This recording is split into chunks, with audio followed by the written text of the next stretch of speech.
Hi, everyone. It's Jeanne Alleva. I wanted to continue this series about finding treasure. And in this video, the title is Finding Treasure and Telling No One. And why would we tell no one when we find treasure? Well, there are many examples of why we want to keep things a little private, at least in the beginning, to, to keep it safe for a little while. Many examples of this, say finding treasure in an archaeological dig. And we're many tales of people telling the world, and then all of a sudden they become personally harmed, or the things are stolen, or later the dig is broken into, and all of that treasure is taken away and sold.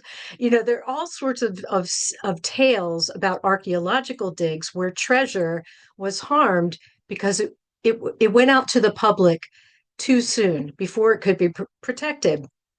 Another example is, say you invent a technology and you tell the world, you go out on social media, and then someone else with maybe quicker means to filing a patent, or they have the money to create the prototype or anything like that, they take the idea, they patent it, and then you can't do anything with it. That's an example of you having something that could be considered treasure, and you tell the world too quickly, and then it's taken away from you. Another example could just be a simple creative idea that you share with friends and family or online. And then you get the feedback from other people, maybe naysayers, maybe maybe somebody takes the idea and creates something, and then you that original idea that you had is destroyed in that way, right? So there's a lot of reasons why we want to keep things that are considered treasure very close to our heart, close to the vest, and not share it until the time is right, until it is protected and can be shared safely. So I wanted to tell you a little story about when I was a young child and I was playing on the playground. It was elementary school, and I was literally just digging in the dirt. I was playing off by myself. There were a lot of kids on the playground, a lot of noise and chaos, but that day I was off playing by myself, just digging in the dirt where the concrete meets the grass. So there was that little transition spot, and had a stick and I'm digging and digging. And all of a sudden I see something with like little ridges on it, like a pattern. It just looked different than the surrounding rocks and dirt. Kept digging, and pretty soon I saw what I considered a face. Looked like eyes, it looked like a mouth, a nose. I was like out of my mind. I've always loved archaeology and finding treasure, right?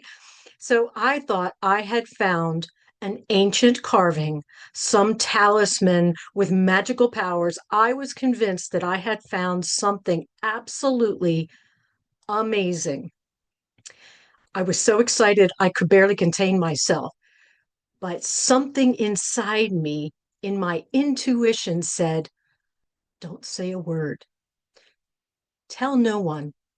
And why was that? My intuition, my inner guidance telling me not to say anything because there are playground bullies. If I said, hey, everybody, look what I found. Do you know? I know you know. Some kid's going to run over and say, what do you got?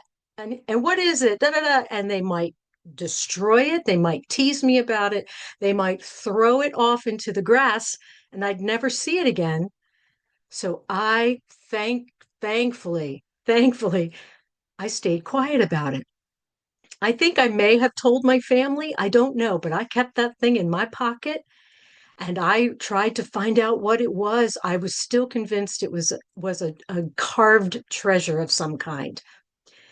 Flash forward, I'm in college and I have a good friend who was a grad student in archaeology, and went on digs and things like that.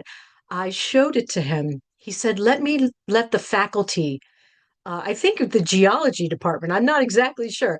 Let me have them look at it. Well, this thing turned out to be a petrified trilobyte. Now, many people are familiar with the idea of fossils, where an ancient creature is dies and in like mud or whatever, and it becomes imprinted into the stone.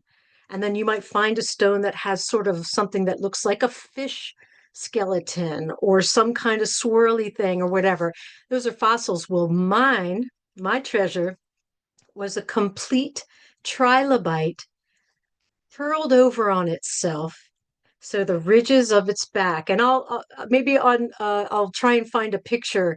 I don't I don't have the actual trilobite to show you right now because it is in a treasure box for my daughter, and that's a whole other story. But here's the thing. This thing was discovered based on where I found it, what it looked like, its condition and everything. 350 million years old. Absolute treasure. Absolutely amazing. This thing used to live and move around in the world, and then it died and became stone over time. It petrified intact, like a little walnut. It had curled over like a roly poly, if you know what a roly poly is. So, why am I telling you this story? The story is Ash Mufara created something called Victory with Ash. It's a free learning platform. It's going to be loaded with all sorts of world-class leadership training and all of this. It is a gift from Ash Mufara to the world. He has considered it part of his legacy, and I would call it treasure. And so, why is he not going out into the world and telling everyone what's inside? He's not. It's completely a secret right now. It's completely private. If you go into Victory with Ash, you can't share it out in the world. It is only for those that are in it. It is treasure. It is treated with respect and value, just like my trilobite, just like treasure found in an archaeological dig, just like an invention. And so this is why, because it needs to be protected, that information needs to be protected. And this applies to the new company to follow. This is, the Victory with Ash is a bridge into the new company for those that that make it into the new company or choose to go into the new company.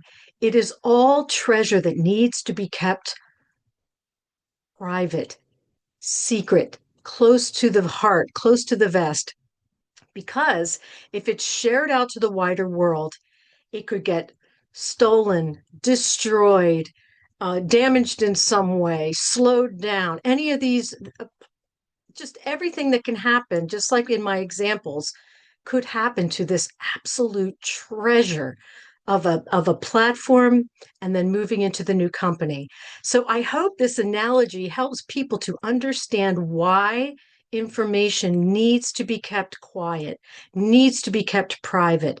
It is to protect it because this, like many other things in the world that have been invented or discovered or whatever, you want them to benefit the world, not just a few individuals. You want them to go out into the world and improve the lives of generations. And that is the plan for Victory with Ash and then the company to follow. We don't want to just help a few people make a buck, right? This is about lifting humanity. So right now, things need to be kept quiet, private.